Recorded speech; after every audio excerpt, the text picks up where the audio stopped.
Obama Africa, how you doing? This is Tim Genève, and this is who I am.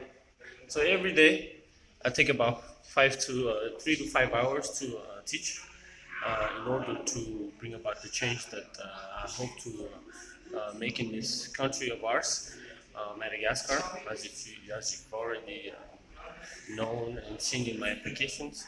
I came back about 5 years ago, trying to contribute to the development of my country, and I believe that education is one of the key where I can share, I can change, I can inspire change through young people.